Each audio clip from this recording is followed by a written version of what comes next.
You see, in this life, not every delay is a setback. Sometimes delay is just God pressing pause because something bigger is about to play.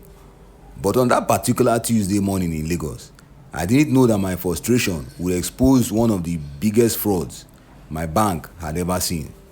In fact, that day, I woke up feeling unlucky, only to sleep that night as the unexpected hero of the week.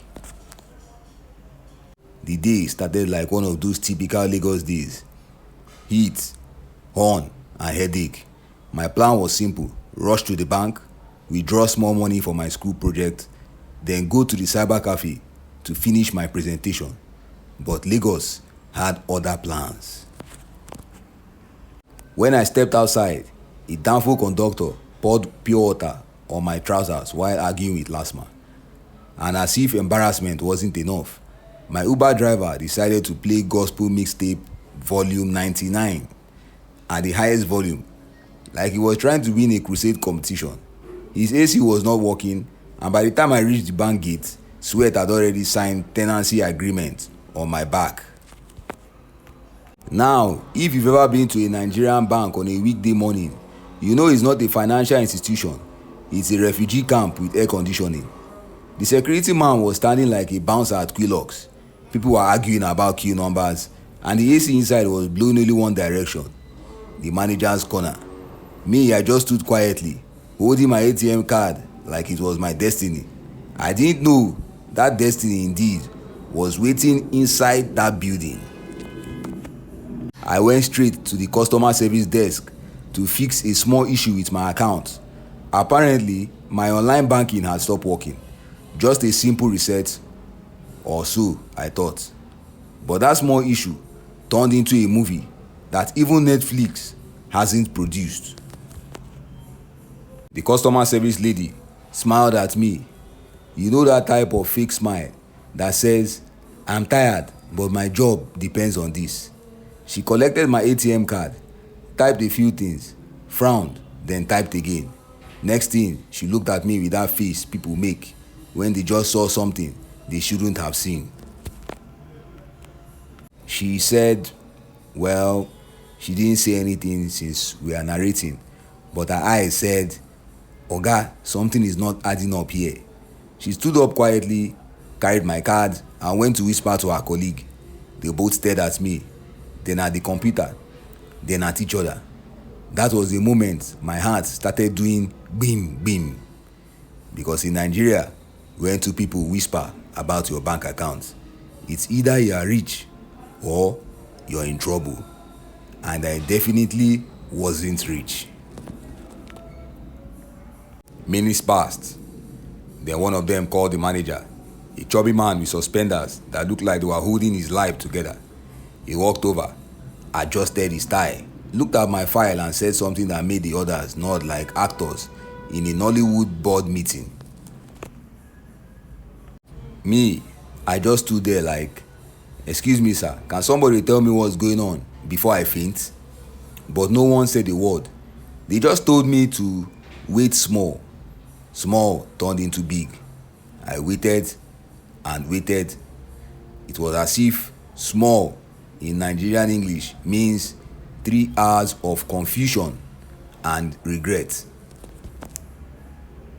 I started regretting coming to the bank that day. My phone battery had died. The cafe deadline was gone.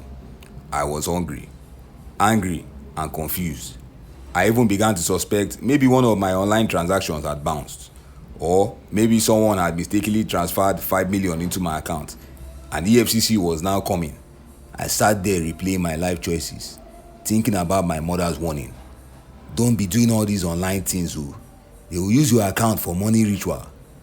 And in that moment of hunger and paranoia, I whispered under my breath, "God, I beg, if this is my punishment, let it be quick."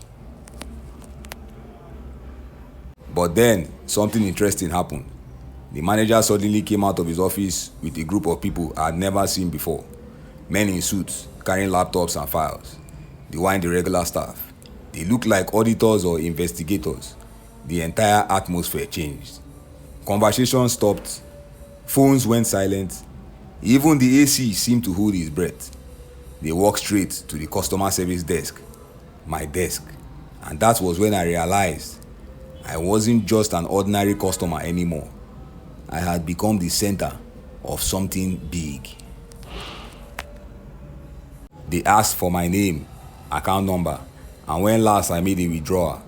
I told them everything. They nodded slowly, typing, checking, cross-referencing. Then one of them turned his laptop screen to the manager. I caught a glimpse, my account statement, but it wasn't normal. There were multiple transfers I never made.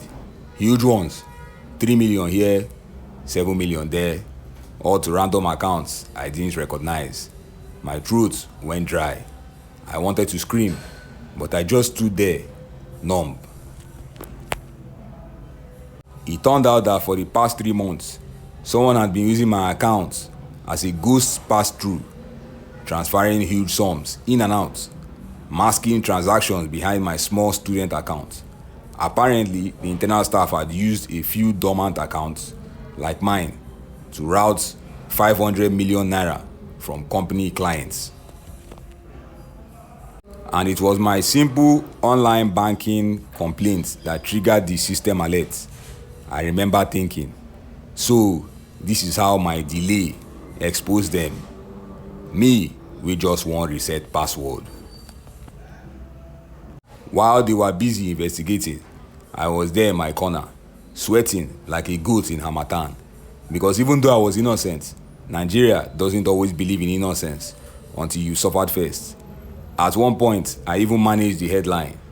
Student caught in 500 million naira bank fraud. Claims he just wanted to check balance.